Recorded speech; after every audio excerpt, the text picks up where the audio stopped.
নমস্কাৰ আপোনালোকে চাই আছে এনিভৰ 24 পুৱাৰ খবৰলৈ আপোনালোকক স্বাগতম জনাই ষ্টুডিঅ'ত মই নিশা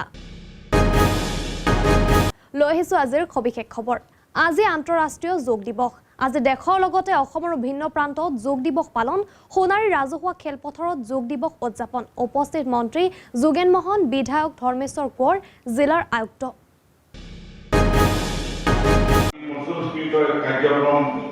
আর রাজ্য সরকারের মাননীয় মুখ্যমন্ত্রী মহোদয় তেজপুর নিজে উপস্থিত থাকিব আর প্রতিজন মন্ত্রী বিভিন্ন জেলার দায়িত্ব অর্পণ করেছে আর এখন মোৰ নিজৰ ঘৰুৱা জেলা আৰু মই নিজেই ইয়াত থাকিবলৈ পাই আপোনালোকক এই অনুষ্ঠানত সহযোগ কৰিবলৈ পাই মই ধন্যবাদ জনাইছোঁ আৰু আজি জানে প্ৰধানমন্ত্ৰী নৰেন্দ্ৰ মোদী ডাঙৰীয়াই এক আন্তঃৰাষ্ট্ৰীয় পৰ্যায়ৰ যোগান লৈ গ'ল প্ৰায় 175খন ৰাষ্ট্ৰই আজি এই যোগ দিৱসটো উদযাপন কৰিছে আমাৰ মূল কনচেপ্টটোৱে হৈছে এখন সুস্থ সবল সমাজ গঢ়িবলৈ হ'লে আমাক সুস্থ মনৰ আমি অধিকাৰী হ'ব লাগিব আৰু এই মন শৰীৰ মন আৰু বিবেক আমাৰ যদি সুস্থিৰ হয় তেতিয়াহে আমি সুন্দৰকৈ সমাজৰ হৈ কাম কৰিব পাৰিম আৰু ইয়াত যোগে এই সামঞ্জস্যটো ৰক্ষা কৰে আৰু এই যুগৰ জৰিয়তে আমি মন মগজু আৰু জ্ঞান আমি বৃদ্ধি কৰিব পাৰিম সামঞ্জস্য ৰাখিব পাৰিম আৰু তাৰ ফলত আমি এজন নিৰোগী মানুহৰ হাৰিলৈ যাওঁ আৰু নিৰোগী মানুহৰ দ্বাৰাই এখন সমাজৰ কাৰণে কাম কৰাটো সম্ভৱ প্ৰধানমন্ত্ৰী নৰেন্দ্ৰ মোদী ডাঙৰীয়াই এই যুগত আজি এক সামাজিক অনুষ্ঠান হিচাপে লৈ আহিছে মই এইটোৱে আহ্বান কৰিছোঁ যে অকল যোগা দিৱসেৰে যোগ কৰিলে নহ'ব আৰু প্ৰতিদিনাই অকণমান হ'লেও যোগ যদি কৰোঁ নিজৰ ঘৰতে বা আনুষ্ঠানিকভাৱে তেতিয়াহে ইয়াত এক জাগৰণৰ সৃষ্টি হ'ব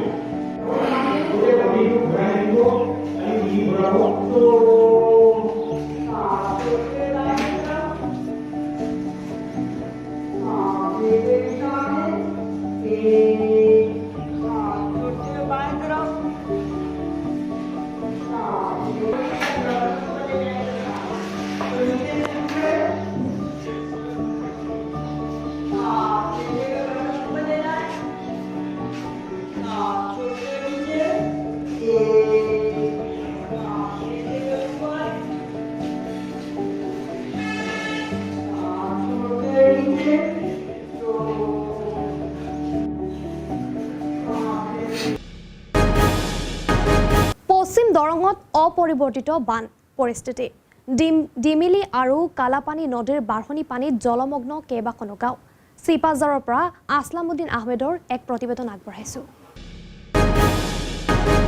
হয় দৰঙৰ পশ্চিম প্ৰান্তত আমি উপস্থিত আছোঁ আমি প্ৰথমে পৰিৱেশ দেখুৱাব বিচাৰিছোঁ এয়া হৈছে চিপাজাৰ সমষ্টিৰ অন্তৰ্গত দুনি অঞ্চলৰ দৃশ্য ইয়াত ডিমিলা আৰু কালপানী নদীয়ে যিদৰে ভয়াৱহতাৰ সৃষ্টি কৰিছে বানপানী কৰিছে আমি সেই পৰিৱেশ দেখুৱাই আছোঁ পোনে পোনে সেই দৃশ্যাংশ দেখুৱাই আছোঁ ইয়াত যথেষ্ট সংখ্যক লোকৰ অভাৱ হৈছে খেতিপথাৰ ডুব গৈছে বিভিন্ন সমস্যাৰ সৃষ্টি হৈছে গোধনৰ পশুধনৰ খাদ্যৰ অভাৱ হৈছে আমি এই অঞ্চলৰ লোকো আছে আমি এই অঞ্চলৰ লোকৰ লগতো আমি পোনে পোনে কথা পাতিবৰ কাৰণে চেষ্টা কৰিম দাদা আপোনালোকৰ কি কি সমস্যা হৈছে আমাৰতো বহুত সমস্যা এতিয়া পানীৰ কাৰণে ঘৰ যাব নোৱাৰি তাৰপিছত আমাৰ ঘৰৰ ভিতৰত যিখিনি পানী হৈছে যোৱাকালি ৰাতিপুৱা পানীটো বহুত বেছি হৈ গ'ল হোৱাৰ কাৰণে আমি ৰাতিয়ে উঠি থাকিলোঁ উঠি আহি কিনে আমি ঘৰত বাহিৰত থাকিবলৈ ৰাতিপুৱাৰ পৰা আমি চব মানুহকে শিবিৰত আহি জমা হৈ আছোঁ তাৰপিছত এতিয়া গৰু ছাগলী অন্যান্য হাঁহ পাৰ ৰখাৰ অসুবিধা খোৱা লোৱাৰ অসুবিধাটো হোৱাই নাই একো পাৱাই নাখাবলৈ এতিয়ালৈকে পুৱা যি খাইছিলোঁ সেই খাই আছোঁ কঠীয়া মৰিল পানীত মাছ গ'ল গৰু ছাগলী হাহাকাৰ মানে বহুত অসুবিধা এতিয়া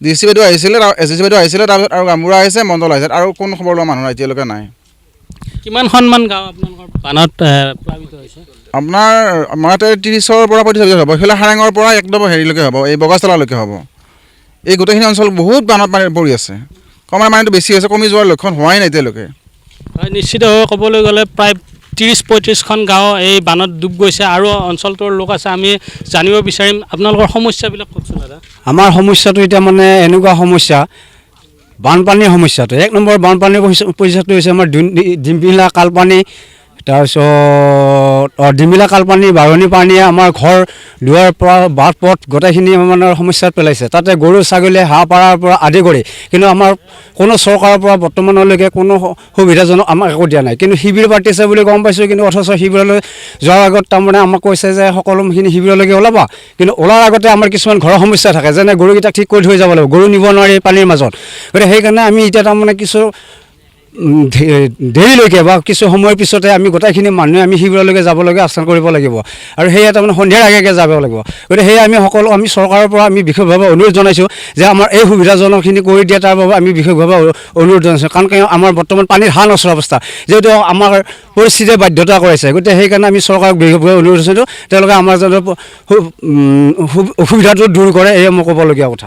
গৰু ধৰণৰ খাদ্য কেনেকুৱাকৈ আপোনালোকে ব্যৱস্থা? বহু ধৰণৰ খাদ্য মানে বিশেষ অসুবিধা নাই। কিছুমানে কলপচলা কাটিছে, কিছুমানে খেৰা পুঁজিত যাব পৰা নাই, তাকে কিবা কৰে আনি কলপাত কাটি দিছে, গছৰ পাত কাটি দিছে, গৰুক কাটি দিছে। কিন্তু ছাগলী এটা বাঢ়ি আছে, তাৰ পৰ্যায়তো আমাৰ বিশেষভাৱে বহুত অসুবিধা হৈছে।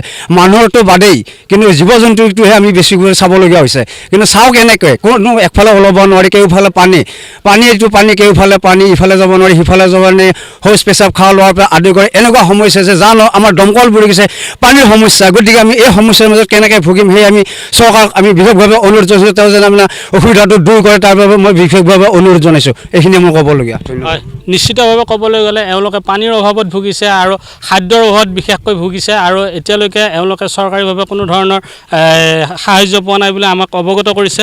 কি ক'ব বাইদেউ আপোনালোকে? এতিয়া পানীখিনি বহুত বেছি হৈছে পানীবিলাক, তাৰপিছত থাকিবৰ ঠাই নাই, ঘৰ দুৱাৰ চোতাল ঘৰ চব তল গৈছে, ৰাস্তা পদূলি কেওফালে পানী ওলাইছে, পানী বৈ আছে, তেনেকুৱা অসুবিধা। আৰু খোৱা পানী নাই, শৌচ লেট্ৰিন কৰিবলৈ অসুবিধা হৈছে, খোৱা পানীৰ অসুবিধা হৈছে, সেইবিলাক হৈ আছে। আৰু এতিয়া পানী গোটেই হেৰি হৈ গৈছে।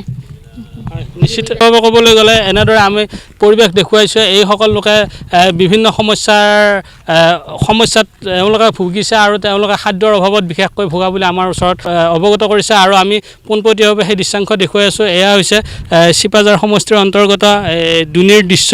ইয়াত প্ৰায় 30-35খন গাঁও এইদৰে বানত ডুব গৈছে। যোৰহাটত হিট এণ্ড ৰানৰ ঘটনা। তীব্ৰবেগী ডাম্পাৰে 37 নং ৰাষ্ট্ৰীয় ঘাইপথত ধাপকটাৰ সমীপত এগৰাকী মহিলাক মহতিয়াই নিয়ে। মৃতদেহৰ পৰা প্ৰায় 500 মিটাৰ আঁতৰলৈ চোঁচৰাই নিয়ে মুণ্ড। যোৰহাটত হিট এণ্ড ৰানৰ ঘটনা। তীব্ৰবেগী ডাম্পাৰে 37 নং ৰাষ্ট্ৰীয় ঘাইপথত ধাপকটাৰ সমীপত এগৰাকী মহিলাক মহতিয়াই নিয়ে। মৃতদেহৰ পৰা প্ৰায় 500 মিটাৰ আঁতৰলৈ চোঁচৰাই নিয়ে মুণ্ড। ডাম্পাৰৰ খুন্দাত নিহত মহিলাগৰাকীৰ নাম লোৱনী কলিতা। ঘৰ যোৰহাটৰ পকীমুৰি হাবিগাঁৱত বুলি জানিব পৰা গৈছে। ঘটনাস্থলীত যোৰহাটৰ ভোগদৈ আৰক্ষী উপস্থিত হৈ দুৰ্ঘটনা সংঘটিত কৰা বাহনখন জব্দ কৰিছে বুলি জানিব পৰা গৈছে। ইয়াত ডাঙৰ ডাঙৰ গাড়ী সোমাব নোৱাৰিব, 1 নম্বৰ কথা। আৰু 2 নম্বৰ, চাৰিআলিত লোৱাপৰে চাৰিআলিত আপোনাৰ ট্ৰেফিক আছে, ট্ৰেফিকটো থকা অৱস্থাত কেনেকৈ ইমান ডাঙৰ গাড়ীখন সোমাই আহিলে ইয়ালে? ডাম্পাৰ। আৰু 1 নম্বৰ কথা, আপোনাৰ ইয়াত বজাৰখন বহি থাকে, বজাৰখন ইয়াত বহিল কেনেকৈ, ৰাস্তাৰ মাজত কেনেকৈ বহিলে? কাৰণ বাইক এখন আহিলে পুলিবৰ থানা পুলিচে হয়। ইয়াত ট্ৰেফিকজনে তাত গৈ চিগাৰেট খাই থাকে, ম'ম' খাই থাকে। ইয়াত মানুহজনে আপুনি সোধক, গোটেইখিনি ৰাইজক শুনক, ৰাইজক সুধি ল'ব পাৰে। কিন্তু চিগাৰেট মানুহজনক মই বহুতবাৰ দিছোঁ, আৰু বহুত ৰাইজে কৈছে যে ইয়াত যেতিয়া ডাম্পাৰখন ইয়াত সোমাইছে তাত একো চিট বেল্টৰ লগত একো খেল নাই, জাষ্ট অকল ষ্টেৰিংডাল লৈ আহিছে ড্ৰাইভাৰজনে। আৰু তাৰে এখন ডাম্পাৰ আমাৰ তেল ডিপুত সোমাইছে। ইয়াত এক্সিডেণ্ট আজি মানে ইয়াত এক্সিডেণ্ট বহুত হৈ থাকে। মানুহগৰাকীৰ নাম মই নাজানো, মানুহগৰাকী আমাৰ গাঁও বুলি মই জানো, বছ সেইটোৱে কথা। কালি মানুহজনী 48 মান হ'ব মিনিমাম। কালি এটাই কথা জানো, ট্ৰেফিক ইয়াত ৰাখি একো, ইয়াৰ পৰা মাছ নিব আহিছিলে, মাছ মই বোলে এইকেইটা মোৰ মাছ মোক নালাগে, মই বেলেগ জেগাৰ পৰা লৈ গৈছোঁ। এনেকৈ তাত এনেকৈ ডাম্পাৰ 2খন আহিছে বুলি কোৱা শুনিছোঁ। এখন ডাম্পাৰ ইয়াত আমাৰ তেল ডিপুত সোমাইছে, আৰু এখন নেক্সট ওলাই গুচি গৈছে। আৰু এতিয়া মোক কোৱা শুনা আগতে গম পাইছোঁ যে আগত এই ডাম্পাৰখন ধৰা হৈছে, কিন্তু ইয়াত এজন ট্ৰেফিক ৰৈ থাকে। এই ট্ৰেফিকজনে মই বহুতবাৰ দেখিছোঁ, এই অলপ আগত আপুনি দেখিব এখন দোকান বহি থাকে, তাত ম'ম' বিকে বা চিগাৰেট বিকে। এইখিনিত এখন দোকান আছে, এই দোকানখনত চিগাৰেট বিকে, তাত চিগাৰেট খুৱাই থকা মই নিজে দেখিছোঁ আৰু বহু ৰাইজে দেখিব পাৰে। হয়তো আজি ইয়াত মাত নেমাৰিব পাৰে, কিন্তু মই নিজে দেখিছোঁ। হয়তো 5 বজামানত এইটো এক্সিডেণ্টটো হৈছে। তেখেত ক'ৰবাত যেনেকৈ ওলাই আহিছিলে, আহেও আনকালে তেনেকৈ। এতিয়া দিনতহে কিবা মাছ মাংস কিবা এটা বজাৰ কৰিবলৈ আহিছিলে ধৰক। আহোঁতে এতিয়া ঘৰত খবৰ পাইছোঁ যে তেখেতক গাড়ী এখনে মহতিয়াই মাৰি থৈ গৈছে বুলি কৈছে। লনি কলিতা। বয়স আপুনি 70 আপ হৈছে। এছপি ডাঙৰীয়ালৈ যেন এই ৰাস্তাটো ডাম্পাৰ চলোৱা ৰাস্তা নে অইন ৰাস্তা, সেইটো এটা প্ৰশ্নৰ মানে বিষয় হৈ পৰিছে। কি ৰাস্তা এইটো এতিয়া আমি সেইটোৱে বুজি পোৱা নাই। এতিয়া পাব্লিকে বুজি পোৱা নাই মানে এইটো ৰাস্তাটো, এই 4 লাইনৰ এই ৰাস্তাটো মানে কি ৰাস্তা, ডাম্পাৰৰ ৰাস্তা নে পাব্লিকৰ কি ৰাস্তা? মানে ট্ৰেফিক থাকোঁতে কেনেকৈ 2খন নাম্বাৰ এইপিনেদি সোমাব? সেইটো এটা ডাঙৰ প্ৰশ্ন হৈ গৈছে মানে। আৰু ইমান স্পীডত তেওঁলোকে দেখোন কৈ থাকে কিবা স্পীডৰ লিমিট আছে। আমি এতিয়া গাড়ী নচলা নাজানো স্পীডৰ কিমান লিমিট, কি কথা, কিন্তু স্পীডৰ লিমিট আছে। সেইটো স্পীডৰ লিমিট হ'বলৈ হ'লে এই ৰাস্তাটোৰ পৰা তাত মূৰটো পৰিবলৈ হ'লে কিমান স্পীডত যাব লাগিব তেখেতসকলক মই সেইটো জানিব বিচাৰিছোঁ মানে, যে স্পীডৰ লিমিটটো কিমান হ'ব লাগিব। মূৰটো যেতিয়া তাত পৰিছেগে, এইখিনিৰ পৰা সেইখিনিৰ পৰা নাই, আৰু এটা মূৰটো ছিগি গৈছে বিশেষকৈ। নিশা নাজিৰাত দেশো দলঙৰ সমীপত ভয়ংকৰ পথ দুৰ্ঘটনা। তীব্ৰবেগী হুণ্ডাই i10 বাহনে এজোপা গছত খুন্দা মৰাৰ ফলত এই ঘটনা সংঘটিত হয়। কথমপি প্ৰাণ ৰক্ষা চালকৰ। নিশা নাজিৰাত দেশো দলঙৰ সমীপত ভয়ংকৰ পথ দুৰ্ঘটনা। তীব্ৰবেগী হুণ্ডাই i10 বাহনে এজোপা গছত খুন্দা মৰাৰ ফলত এই ঘটনা। কথমপি প্ৰাণ ৰক্ষা চালকৰ। দুৰ্ঘটনাগ্ৰস্ত বাহনখনৰ নম্বৰ AS01BZ4996। পুনৰবাৰ জনাইছো, নিশা নাজিৰাৰ দেশো দলঙৰ সমীপত ভয়ংকৰ পথ দুৰ্ঘটনা। তীব্ৰবেগী হুণ্ডাই i10 বাহনে এজোপা গছত খুন্দা মৰাৰ ফলত এই ঘটনা সংঘটিত হৈছে। কথমপি প্ৰাণ ৰক্ষা চালকৰ। দুৰ্ঘটনাগ্ৰস্ত বাহনখনৰ নম্বৰ AS01BZ4996।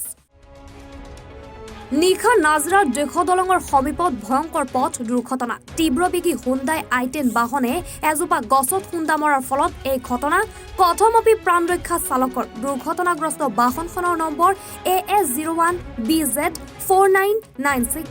পুনৰবাৰ জনাইছো, নিশা নাজিৰাৰ দেশো দলঙৰ সমীপত ভয়ংকৰ পথ দুৰ্ঘটনা। তীব্ৰবেগী হুণ্ডাই i10 বাহনে এজোপা গছত খুন্দা মৰাৰ ফলত এই ঘটনা সংঘটিত হৈছে। কথমপি প্ৰাণ ৰক্ষা চালকৰ। দুৰ্ঘটনাগ্ৰস্ত বাহনখনৰ নম্বৰ AS01BZ4996। পুৱাৰ খবৰৰ মাজত ল'ব বিচাৰিছো চমু বাণিজ্যিক বিৰতি।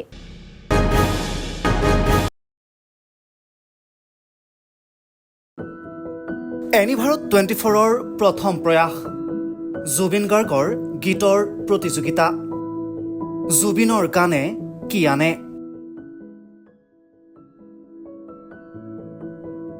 অডিশ্যনৰ বাবে যোগাযোগ কৰক 8638661821 আৰু 8812831556 নম্বৰত।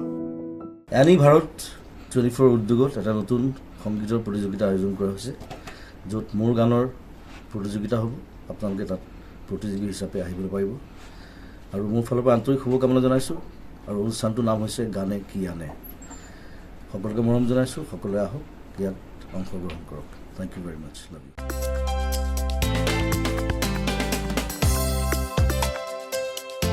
আপোনাৰ ঘৰখন আৰু অফিচ চালে চকুৰোৱাকৈ সজাওক।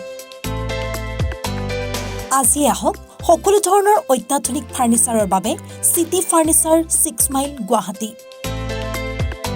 আমাৰ ঠিকনা 6 মাইল পাঞ্জাবাৰী ৰোড, পুৰবী ডায়েৰীৰ সন্মুখত, গুৱাহাটী। আমাৰ যোগাযোগ নম্বৰ 9435013969।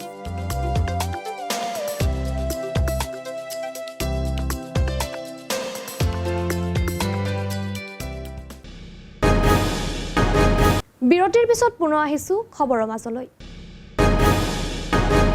গোলাঘাটৰ কাবুৰু গাঁৱত বনৰীয়া মেথুনৰ সন্ত্ৰাস। উপস্থিত হৈছে বন বিভাগৰ দল। নিৰীক্ষণ কৰিছে মেথুনৰ গতিবিধি।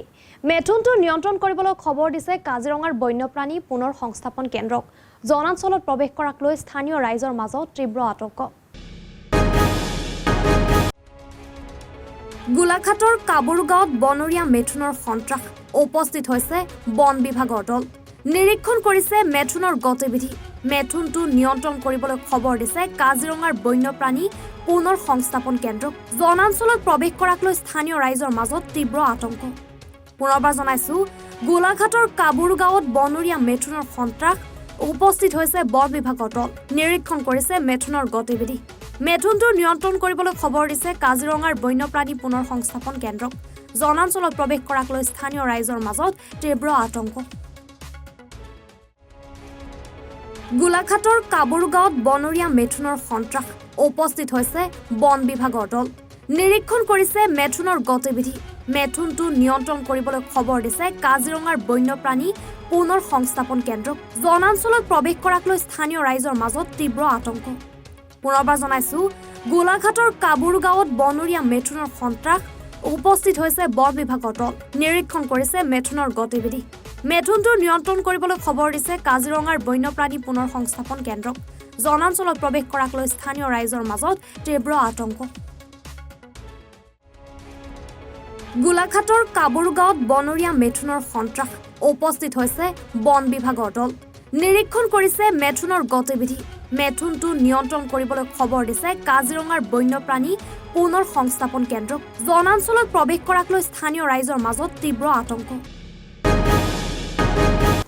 সাপতগ্ৰামৰ সেৱকত নিচাজাতীয় সামগ্ৰীৰ বিৰুদ্ধে আৰক্ষীৰ অভিযান নিশা সাপতগ্ৰাম আৰক্ষী চকীৰ ভাৰপ্ৰাপ্ত বিষয়াৰ অধীনত এক গোপন সূত্ৰৰ পম খেদি সাপতগ্ৰামৰ সেৱকত অভিযান চলাই ৩টা ড্ৰাগছ ভৰ্তি কণ্টেইনাৰ এখন ই-ৰিক্সা আটক কৰিবলৈ সক্ষম হয় আৰক্ষীয়ে সাপতগ্ৰামৰ সেৱকত নিচাজাতীয় সামগ্ৰীৰ বিৰুদ্ধে আৰক্ষীৰ অভিযান নিশা সাপতগ্ৰাম আৰক্ষী চকীৰ ভাৰপ্ৰাপ্ত বিষয়াৰ অধীনত এক গোপন সূত্ৰৰ পম খেদি সাপতগ্ৰামৰ সেৱকত অভিযান চলাই ৩টা ড্ৰাগছ ভৰ্তি কণ্টেইনাৰ এখন ই-ৰিক্সাসহ আটক কৰে এটা সৰবৰাহকাৰী ই-ৰিক্সা গাড়ীখনৰ নম্বৰ AS16ER7037 আটকাধীন সৰবৰাহকাৰী সাপতগ্ৰাম নিকটৱৰ্তী ভাকুৱামাৰীৰ ২০ বছৰীয়া জাহিদুল হক বুলি জানিব পৰা গৈছে আটকাধীন জাহিদুল হক আগৰে পৰা ব্যৱসায়ৰ লগত জড়িত থকাৰ সন্দেহ সোধা পোছা অব্যাহত ৰাখিছে সাপতগ্ৰামৰ পৰা আব্দুল হামিদৰ ৰিপৰ্ট এনিভাৰত 24 সাপতগ্ৰামৰ সেৱকত নিচাজাতীয় সামগ্ৰীৰ বিৰুদ্ধে আৰক্ষীৰ অভিযান নিশা সাপতগ্ৰাম আৰক্ষী চকীৰ ভাৰপ্ৰাপ্ত বিষয়াৰ অধীনত এক গোপন সূত্ৰৰ পম খেদি সাপতগ্ৰামৰ সেৱকত অভিযান চলাই ৩টা ড্ৰাগছ ভৰ্তি কণ্টেইনাৰ এখন ই-ৰিক্সাসহ আটক কৰে এটা সৰবৰাহকাৰী ই-ৰিক্সা গাড়ীখনৰ নম্বৰ AS16ER7037 আটকাধীন সৰবৰাহকাৰী সাপতগ্ৰাম নিকটৱৰ্তী ভাকুৱামাৰীৰ ২০ বছৰীয়া জাহিদুল হক বুলি জানিব পৰা গৈছে আটকাধীন জাহিদুল হক আগৰে পৰা ব্যৱসায়ৰ লগত জড়িত থকাৰ সন্দেহ সোণাৰীৰ নাফুক তিনিআলিত ভয়ংকৰ পথ দুৰ্ঘটনা বলেৰো পিকআপে মহতিয়াই নিয়ে এজন চাইকেল আৰোহীক সোণাৰীৰ পৰা নাফুকলৈ আহি থকা অৱস্থাত একে দিশৰ পৰা এখন বলেৰো পিকআপে পথৰ কাষেৰে চাইকেল চলাই যোৱা ৱাহিদুৰ ৰহমান নামৰ এজন লোকক মহতিয়াই নিয়ে সোণাৰীৰ নাফুক তিনিআলিত ভয়ংকৰ পথ দুৰ্ঘটনা বলেৰো পিকআপ বাহনে মহতিয়াই নিয়ে এজন চাইকেল আৰোহীক সোণাৰীৰ পৰা নাফুকলৈ আহি থকা অৱস্থাত একে দিশৰ পৰা অহা বলেৰো পিকআপ বাহনে পথৰ কাষেৰে চাইকেল চলাই গৈ থকা ৱাহিদুৰ ৰহমান নামৰ এজন লোকক মহতিয়াই নিয়ে অভিযোগ অনুসৰি সুৰাৰ ৰাগীত মাতাল হৈ থকা চালক অংকুৰ গগৈয়ে বলেৰো পিকআপখন লৈ পলায়ন কৰিবলৈ চেষ্টা কৰি পথৰ ওপৰত থকা ৩টা গৰু খুন্দিয়াই ইয়াৰ পাছত বাহনখন অভয়াপুৰ খণ্ড উন্নয়ন বিষয়াৰ কাৰ্যালয়ৰ সমীপত ধোদৰালি পথৰ কাষৰ এজোপা গছত খুন্দা মাৰি বাহনখন বিকল হৈ পৰাত আৰক্ষীয়ে সুৰাসক্ত চালকজনক কৰায়ত্ব কৰিবলৈ সক্ষম হয় এইখিনিতে মানে আমাৰ এই ৱাহিদুৰ ৰহমান মানে চাইকেলত আহি আছিলে একদম তলত চাইকেলখন একদম তলত আছিলে তাৰপিছত এই ড্ৰাইভাৰটো আহি পেলাই তলত মানে ডাইৰেক্ট খুন্দিয়াই দিলে পৰি যোৱাৰ লগে লগে মই আকৌ সেই গাড়ীখনৰ ভিতৰত থকা মোবাইলটো মানে সেই গাড়ীখনৰ মোবাইলটো মোৰ ওচৰত আছে এইটো মোবাইল হয় এই গাড়ীৰ মানে ড্ৰাইভাৰৰ মই চিটৰ পৰা ল'লোঁ মই ষ্টাৰ্টটো বন্ধ কৰিব লৈছোঁ কিন্তু সি মোৰ ষ্টাৰ্টটো বন্ধ কৰিব নিদিলে সি আকৌ পাছফালৰ পুলিচ আহিছে তেনেকৈ পুলিচে কভাৰ কৰোঁতে সি আকৌ পিক আপ দি পেলাই গাড়ীখন আকৌ চাইকেলটো মানে তাৰ ওপৰত উঠি পেলাই চাইকেল সেই তালৈকে চুচৰাই লৈ গ'ল আৰু সি পলাই দিলে আকৌ পুলিচে আকৌ মানে তাত মানে গৈ পেলাই ক'ত খুন্দিয়ালে পুলিচে আকৌ তাক কৰায়ত্ব কৰিছে প্ৰায় এনেকৈ ঘটনা হৈ থাকে চাহপাতৰ আমাৰ এই তিনিআলিত মানে প্ৰায়ভাগ চাহপাত গাড়ীত মানে এনেকুৱা ঘটনা হৈ থাকে তিনিচুকীয়াৰ পেঙেৰী ব্ৰহ্মজানত বন্যহস্তীৰ মৃত্যু ব্ৰহ্মজান চাৰিআলিৰ বাগিচাত মৃত অৱস্থাত উদ্ধাৰ হাতীটো ঘটনাস্থলীত উপস্থিত বন বিভাগৰ লোক বন্যহস্তীৰ মৃত্যুৰ কাৰণ জানিব পৰা হোৱা নাই অসম বংগ সীমান্তত চলিছে ব্ৰইলাৰ সিন্ডিকেট প্ৰতিখন ব্ৰইলাৰ ভৰ্তি ট্ৰাকৰ পৰা 15 পৰা 20,000 টকাকৈ গুণ্ডা টেক্স সংগ্ৰহ কৰি অসমত ব্ৰইলাৰ ভৰ্তি ট্ৰাক প্ৰৱেশ কৰাইছে এটা গেঙে এই সিন্ডিকেট মাফিয়াসকলৰ বাবে অসমত ব্ৰইলাৰৰ দাম বাঢ়িছে হোৰাহুৰে সবিশেষ চাওক আমাৰ এই প্ৰতিবেদনত ব্ৰইলাৰ সিন্ডিকেট চলাইছে 10 মাফিয়াই অসম বংগ সীমান্তত গুণ্ডা টেক্স সংগ্ৰহ দিন ডকাইতিত নামিছে সিন্ডিকেট মাফিয়া অসম বংগ সীমান্তত চলিছে ব্ৰইলাৰ সিন্ডিকেট প্ৰতিখন ব্ৰইলাৰ ভৰ্তি ট্ৰাকৰ পৰা 15 পৰা 20,000 টকাকৈ গুণ্ডা টেক্স সংগ্ৰহ কৰি অসমত ব্ৰইলাৰ ভৰ্তি ট্ৰাক প্ৰৱেশ কৰাইছে এটা গেঙে এই সিন্ডিকেট মাফিয়াসকলৰ বাবে অসমত ব্ৰইলাৰৰ দাম হুৰাহুৰে বৃদ্ধি হৈছে ব্ৰইলাৰ গাড়ীৰ পৰা গুণ্ডা টেক্স সংগ্ৰহ কৰি মিনিটৰ ভিতৰতে অসমৰ বুলি প্ৰমাণ পত্ৰ দিয়ে গেংটোৱে এই গেংটোত আছে শহীদুৰ ৰিয়াজ সফিনুৰ বাবু লতিফ আসৰ আলী অসম বংগ সীমান্তত ব্ৰইলাৰৰ সিন্ডিকেটৰ নেতৃত্ব দিয়া লতিফ আসৰ আলী শহীদুৰ ৰিয়াজ সফিনুৰ আৰু বাবুৱে দিন ডকাইতি কৰি গৈছে ৰাজপথ আৰু নদীপথৰে অহা ট্ৰাক আৰু নাৱৰ পৰা এই সিন্ডিকেট মাষ্টাৰ কেইজনে 15 পৰা 20,000 টকাকৈ সংগ্ৰহ কৰে প্ৰতিখন ট্ৰাকৰ পৰা 15 পৰা 20,000 টকাকৈ লোৱা লতিফ গেঙে ট্ৰাক পাৰ কৰায় নিৰ্বিকাৰ হালাকুৰা ছাগলীয়া আৰক্ষী চকী পশ্চিম বংগৰ পৰা ব্ৰহ্মপুত্ৰৰ বুকুৰে আৰু ৰাজপথেৰে নিতৌ অসমলৈ সৰবৰাহ হয় কুইণ্টলে কুইণ্টলে ব্ৰইলাৰ হালাকুৰা আৰু ছাগলীয়া আৰক্ষী চকীৰ সন্মুখেৰেই পাৰ হয় ট্ৰাকসমূহ ৰাজপথেৰে আৰু নাৱৰে সৰবৰাহ হোৱা ব্ৰইলাৰৰ পৰা গুণ্ডা টেক্স সংগ্ৰহ কৰে লতিফ গেঙে মাহেকত কেইবা লক্ষ টকা সংগ্ৰহ কৰা এই সিন্ডিকেট দেখি শুনিও হাত সাবটিছে হালাকুৰা আৰু ছাগলীয়া আৰক্ষী চকীয়ে এই সিন্ডিকেটৰ পৰা কমিশ্যন পোৱাৰ ফলতে আৰক্ষীয়ে দেখিও নেদেখাৰ ভাও ধৰিছে নেকি এই প্ৰশ্ন এতিয়া সৰ্বত্ৰে পশু চিকিৎসক জনৈক ডাক্তৰ আলীয়ে লাভ কৰে 7,000 টকা বহিৰাজ্যৰ পৰা অসমত প্ৰৱেশ কৰা ব্ৰইলাৰ জনস্বাস্থ্যৰ প্ৰতি ক্ষতিকাৰক বুলি অভিযোগ উত্থাপন হৈ আহিছে বংগ সীমান্তৰে অসমত প্ৰৱেশ কৰা ব্ৰইলাৰ খোৱাৰ বাবে উপযুক্ত হয় নে নহয় সেয়া পৰীক্ষা কৰিব লাগে এই পৰীক্ষা নামতহে কৰা হয় পৰ্বতজোৰাস্থিত পশু চিকিৎসালয়ে ব্ৰইলাৰৰ নমুনা সংগ্ৰহ নকৰাকৈ ৰিপৰ্ট দিয়ে এটা বিশ্বস্ত সূত্ৰই দিয়া খবৰ অনুসৰি পশু চিকিৎসালয়খনৰ পশু চিকিৎসক জনৈক ডাক্তৰ আলীয়ে 5 মিনিটৰ ভিতৰতে বৈধতাৰ প্ৰমাণ পত্ৰ দিয়ে কিয়নো প্ৰতিখন ট্ৰাকৰ পৰা জনৈক ডাক্তৰ আলীয়ে লাভ কৰে 7,000 টকা বংগৰ ব্ৰইলাৰসমূহ অসমৰ বুলিও প্ৰমাণ পত্ৰ দি গুৱাহাটী আৰু উজনিলৈ প্ৰেৰণ কৰা বুলি অভিযোগ উত্থাপন হৈ আহিছে আৰক্ষী পৰিবহণ বিভাগৰ উচ্চ পদস্থ বিষয়া জড়িত থকাৰ সন্দেহ প্ৰতিদিনে অসমৰ বজাৰত বৃদ্ধি পাইছে গোটা আৰু কটা ব্ৰইলাৰৰ দাম পশ্চিম বংগৰ পৰা অহা ব্ৰইলাৰ কঢ়িয়া বাহনে সিন্ডিকেটত টকা দিবলগীয়া হোৱাৰ বাবেই ব্ৰইলাৰৰ দাম বৃদ্ধি পায় অভিযোগ অনুসৰি আৰক্ষী আৰু পৰিবহণ বিভাগৰ উচ্চ পদস্থ বিষয়াও এই সিন্ডিকেটত জড়িত হৈছে নেকি বুলি প্ৰশ্ন উত্থাপন হৈ আহিছে নগাঁও সদৰ কচুৱা জুৰিয়াত সুদৰ বেহা নগাঁৱত খুটখুৰে দহিছে দৰিদ্ৰ তেজ মাহেকত কমিশ্যন দি সুদৰ ৰমৰমীয়া বেহা চলাই গৈছে খুটখুৰে চাহক এই সন্দৰ্ভত এক প্ৰতিবেদন নগাঁও সদৰ কচুৱা জুৰিয়াত সুদৰ বেহা নগাঁৱত খুটখুৰে শুহিছে দৰিদ্ৰ তেজ নগাঁৱত লাইচেন্সপ্ৰাপ্ত সুদখোৰৰ দপদপনি অব্যাহত আছে মাহেকত কমিশ্যন দি সুদৰ ৰমৰমীয়া বেহা চলাই গৈছে সুদখোৰে জুৰিয়াৰ সিংগাৰী ৰিজাৰ্ভ বস্তিৰ আলাল উদ্দিন, জুৰিয়াৰ তফাজুল হক মৰল ওৰফে টাইকা গুণ্ডা, মুজাম্মিল হক মৰল ওৰফে মুজা মৰল, এমদাদুল হক ওৰফে এন্দা, আব্দুল কাছিম খবিৰুদ্দিন, বালুচৰৰ আব্দুল কালাম আজাদ, মাহগুৰি বালুগুটিয়াৰ মজিবুৰ ৰহমান, আব্দুল মতিনে সুদৰ বেহা চলাই গৈছে।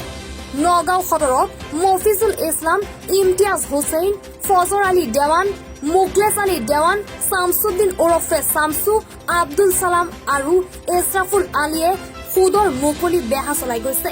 কচুৱাত মতিবুৰ ৰহমান, ইক্ৰামুল ইছলাম, ওমৰ আলী আৰু মজিবুৰ ইছলামে সুদৰ ব্যৱসায় চলাই গৈছে। সুদৰ বেহা চলাবলৈ লাইচেন্স দিছে কোনে? এই কমিছনৰ ভাগ পায় নেকি আৰক্ষীয়ে? সমগ্ৰ নগাঁও জিলাৰ চুকে কোৰে চলিছে সুদৰ অবৈধ বেহা। সুদখোৰে বহু পৰিয়ালক বৰবাদ কৰিছে। 20% পৰ্যন্ত সুদ সংগ্ৰহ কৰা সুদখোৰসকলক ধৰোতা কোনো নাই। সুদৰ অবৈধ ব্যৱসায় চলাই থকাৰ লাইচেন্স কোনে দিছে সুদখোৰসকলক? এইসকল সুদখোৰে মাহেকত কমিছন দিয়া বুলি অভিযোগ উত্থাপন হৈ আহিছে। কমিছন দি সকলো পক্ষক মেনেজ কৰাৰ ফলতে সুদখোৰে মুক্তমনে সুদৰ বেহা চলাই থকাৰ অভিযোগ উত্থাপন হৈছে। এটা সূত্ৰই দাবী কৰা মতে কেইবা লক্ষ টকা কমিছন দি সুদৰ ব্যৱসায় চলোৱাৰ লাইচেন্স পাইছে সুদখোৰে। এতিয়া প্ৰশ্ন হৈছে, সুদখোৰৰ কমিছন কাৰ কাৰ পকেটলৈ যায়? আৰক্ষীয়েও কমিছন পায় নেকি? এই প্ৰশ্ন এতিয়া মানুহৰ মুখে মুখে। মুখ্যমন্ত্ৰীৰ নিৰ্দেশক অংগুষ্ঠ প্ৰদৰ্শন নগাঁও আৰক্ষীৰ। নগাঁও সদৰ, কচুৱা, জুৰিয়া আদি এলেকাত মাহেকত 12ৰ পৰা 20 টকা পৰ্যন্ত সুদ সংগ্ৰহ কৰি গৈছে সুদখোৰসকলে। চাকৰিজীৱী, শ্ৰমিক, ব্যৱসায়িক সুদত টকা দি 20% পৰ্যন্ত টকা সংগ্ৰহ কৰা হয়। সুদ আদায় দিব নোৱাৰা পৰিয়ালৰ সা সামগ্ৰী উঠাই অনা হয়। আনকি হত্যাৰ ভাবুকি পৰ্যন্ত দিয়া বুলিও অভিযোগ উত্থাপন হৈছে। জুৰিয়া আৰক্ষী থানাৰ এলেকাত জুৰিয়াৰ সিংগাৰী ৰিজাৰ্ভ বস্তিৰ আলাল উদ্দিন, তাফজুল হক মৰল ওৰফে টাইকা গুণ্ডা, মুজাম্মিল হক মৰল ওৰফে মুজা মৰল, এমদাদুল হক ওৰফে এন্দা, আব্দুল কাছিম খবিৰুদ্দিন, বালুচৰৰ আবুল কালাম আজাদ, মাহগুৰি বালুগুটিয়াৰ মজিবুৰ ৰহমান, আব্দুল মতিনে সুদৰ অবৈধ বেহা চলাই গৈছে। নগাঁও সদৰ আৰক্ষী থানা এলেকাত নগাঁও সদৰ চহৰত মফিজুল ইছলাম, ইমতিয়াজ হুছেইন, ফজৰ আলী দেৱান, মুকলেছ আলী দেৱান, শামছুদ্দিন ওৰফে শামছু, আব্দুল ছালাম আৰু ইছৰামুল আলীয়ে চলাইছে এই ব্যৱসায়। আনহাতে কচুৱা আৰক্ষী থানা এলেকাত মতিবুৰ ৰহমান, ইক্ৰামুল ইছলাম, ওমৰ আলী আৰু মজিবুৰ ইছলাম সুদৰ ব্যৱসায় চলাই গৈছে। সমগ্ৰ জিলাখনত প্ৰায় 2 শতাধিক মাফিয়াই সুদৰ ব্যৱসায় চলাই গৈছে। মুখ্যমন্ত্ৰীৰ নিৰ্দেশক অংগুষ্ঠ প্ৰদৰ্শন কৰি জিলাখনত সুদৰ বেহা চলি থকাত তীব্ৰ চাঞ্চল্যৰ সৃষ্টি হৈছে। সুদখোৰক ধৰিবলৈ ভয় কৰে নেকি আৰক্ষীয়ে? নগাঁও জিলাৰ একাংশ চাকৰিজীৱী আৰু সাধাৰণ নাগৰিকৰ আৰ্জিত পুঁজি গুগ্ৰাসে উদৰস্ত কৰিছে।